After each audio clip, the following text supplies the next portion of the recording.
2024 में नरेंद्र मोदी को लगातार तीसरी बार प्रधानमंत्री बनाना है। आजमगढ़ समेत यूपी की सभी लोकसभा सीटों पर कमल खिलाना है। यह आह्वान देश के गृह मंत्री अमित शाह ने शुक्रवार को आजमगढ़ में किया। इसके साथ ही उन्होंने आजमगढ़ से पूर्वांचल में चुनावी बिगुल फूंक दिया। नामदारपुर में जनसभा को संबोधित करते हुए अमित शाह ने जमकर विपक्ष को निशाने पर भी लिया। कहा कि पहले कई बार आजमगढ़ आ चुका हूं। पहले यहां पर रात में बिजली नहीं रहती थी, लेकिन जब से भाजपा सरकार आई है लोगों को 24 घंटे बिजली मिल रही है। यूपी का एक भी गांव ऐसा नहीं है जहां बिजली ना पहुंची हो। अमित शाह ने आजमगढ़ के बारे में बोलते हुए कहा कि कभी संगीत के लिए मशहूर इस शहर को सपा बसपा ने बदनाम करने का काम किया है। यूपी में बीजेपी की सरकार से संगीत महाविद्यालय की शुरुआत करके वापस रोजगारों को दिलाने का काम किया है। केंद्रीय गृह मंत्री ने कहा कि मैं मुख्यमंत्री योगी आदित्यनाथ को बधाई देना चाहता हूं। जिस आजमगढ़ को पूरे देश में आतंक के केंद्र के रूप में जाना जाता था, आज हरिहरपुर घराने को सम्मान देने का काम किया गया है।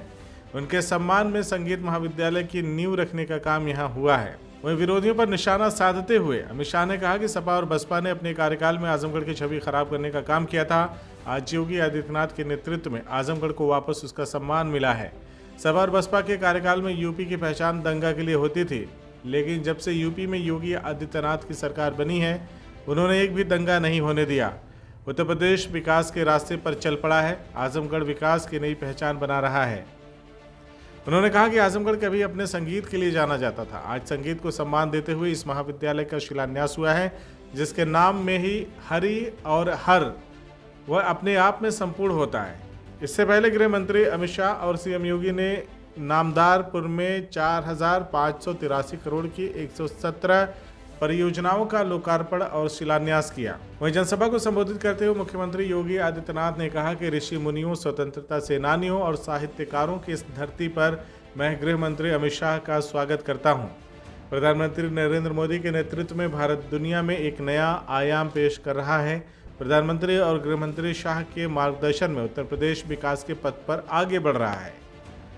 योगी ने कहा कि कुछ साल पहले यहाँ के नौजवानों के सामने पहचान का संकट खड़ा हो गया था। जब वो बाहर जाते थे तो अपनी पहचान छुपाने के लिए मजबूर होते थे। कारण यह था कि नाम बताने पर होटल में कमरे तक नहीं मिलते थे, लेकिन अब स्थिति बदल गई है। पीएम मोदी ने एक भारत श्रेष्ठ भारत के निर्माण के सपने को साकार किया है। आजमगढ़ की पहचान बदली है। हमने कभी यहाँ का विकास नहीं रुकने दिया। आजमगढ़ का नाम किसी और ही विनाशकारी कार्यों में आता था, लेकिन आज आजमगढ़ विकास के लिए जाना जा रहा है। एक झटके में 4,600 करोड़ रुपए से अधिक की परियोजनाओं का लोकार्पण और शिलान्यास अभी आदरणीय गृह मंत्री जी के कर कमलों से यहां पर हुआ है।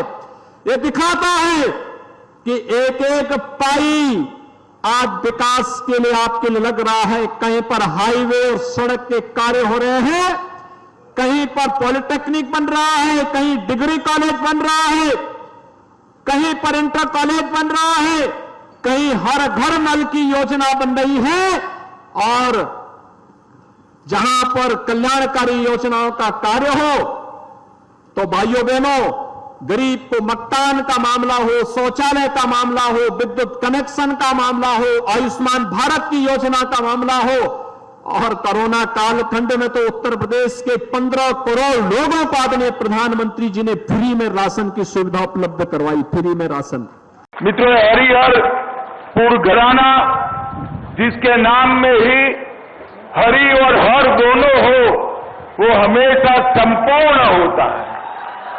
और गायकी की दृष्टि से, कला की दृष्टि से तीनों विधाएं, गायन, वादन और नृत्य, तीनों विधाओं का एक जमाने में हमारा आजमगढ़ केंद्र हुआ करता था।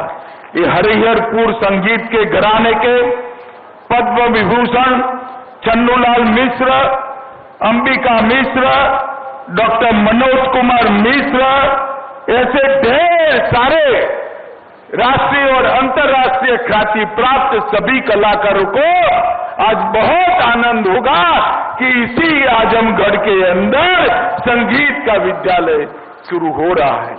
मित्रों, संगीत को संभालना संस्कृति को प्राणवायु देना जैसा होता है। संगीत को आगे बढ़ाना, गायन, वादन और नृत्य ये तीनों कलाओं को ये महाविद्यालय के अंदर आश्रय मिलेगा, उसका प्रचार होगा, प्रसार होगा और परंपरा से युक्त इस जिले में अनेक बच्चों को अपनी नई कैरियर बनाने का मौका मिलेगा।